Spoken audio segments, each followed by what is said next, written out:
Morning. আজকে আমরা একটা প্র্যাকটিক্যাল করছি যেটা হচ্ছে পলিগন ল অফ ফোর্সের। এর জন্য আমরা 4টে পেন নিয়েছি এবং 4টে পেনের যে 4টে দিক আছে, এই 4টে দিকের যে ফোর্স আছে তার সমষ্টিকে বলা হয় পলিগন ল অফ ফোর্স। আচ্ছা, আমার এবারে একটা প্রশ্ন আছে তোমার কাছে, ওর দিকে ঘোরাও। তোমার কাছে প্রশ্ন হচ্ছে, এটা আমরা কিভাবে বলতে পারি এটা পলিগন?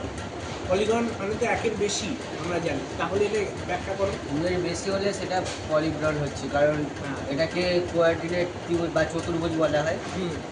এই 4টে পেন আছে দুয়ের বেশি মানে এটা পলিগন ল অফ ফোর্স। আচ্ছা, এই এবারে ওর দিকে সমীর, তুমি বলো যে এটাতে আমরা দেখতে পাচ্ছি 4টে সাইড, দুয়ের বেশি পলিগন, তাহলে এখানে নাম্বার অফ সাইডস কিংবা এন ইকুয়ালস টু কত? 4 না 2? 4। 4। প্রত্যেকে সহমত? হ্যাঁ স্যার। ঠিক আছে।